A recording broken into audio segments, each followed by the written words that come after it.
Баршаңызға сәлем. Бір жасағаннан шығатын, дәмі ерекше жұп-жұмсақ болып шығатын, дәл дүкендегендей рулет дайындайтын боламыз. Арнама тіркеліп, лайк басып қолдап кетіңіздер.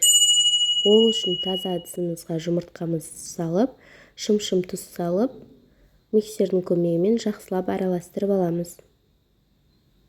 Содан соң қантымызды 2 бөлікке бөліп, салып жақсылап миксерлейміз. Массамыз 2 есе көтерілуі қажет.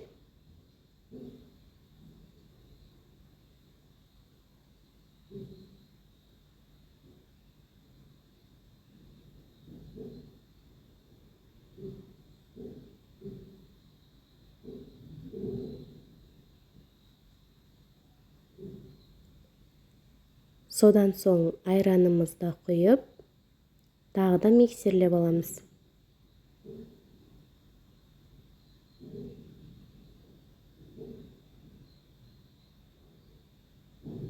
Сұйық майымызды құйып, араластырамыз.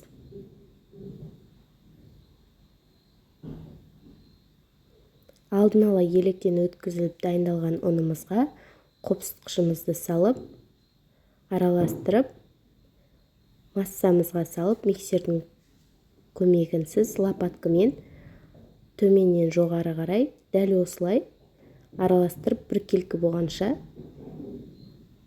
араластырып аламыз. Лопатканың немесе шанышқының көмегімен жасасаңыздар болады.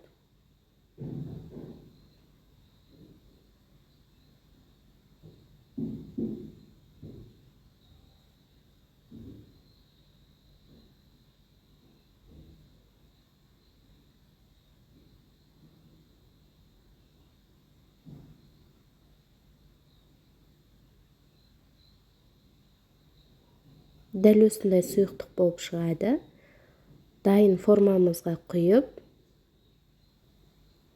180 градуста қыздырып қоямыз пешімізді.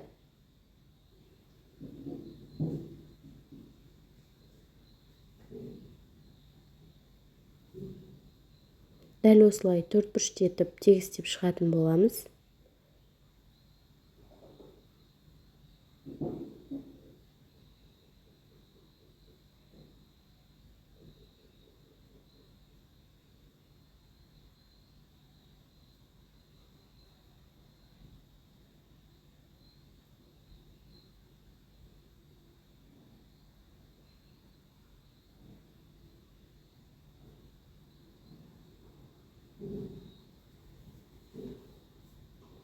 Қызып тұрған пешімізде 20-25 минутта пісіріп алатын боламыз. Піскен коржымызды дәл осылай қол орамалға осылай орналастырып, ыстық кезінде дәл осылай ораймыз. Рулет тәрізді етіп, суығанша қойып қоямыз. Суығаннан соң алып, арасына кез келген өзіңіз қалаған джем немесе варенка, яғни қойытылған сүт салсаңыз болады. Мен варенка салдым. Дәл осылай барлық жеріне жеткілікті етіп жағып аламыз.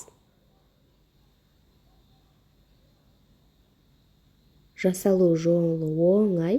Дәл осы рецептпен жасауға кеңес беремін. Толық рецептісін описаниеда жазып қалдыратын боламын. Сол жерден қарап жасап көрсеңіздер болады. Дәл осылай орап, бетіне мен шоколадпен сәндедім. Ол міндетті емес. Өздеріңіздің қалауларыңыз бойынша сәндемей-ақ дәл осылай дастарханға ұсынсаңыздар да дәмі ерекше болып шығады.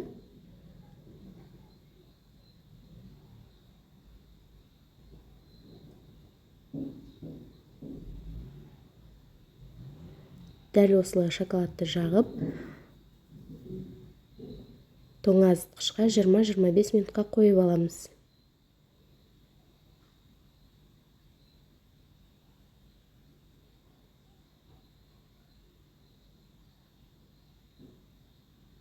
Мінекей біздің рулетіміз дайын. Дәл осылай бөліктерге бөліп, дастарханға ұсына бересіздер. дәмі ерекше тәтті болып шығады. Дәл осы рецептпен жасап көріңіздер.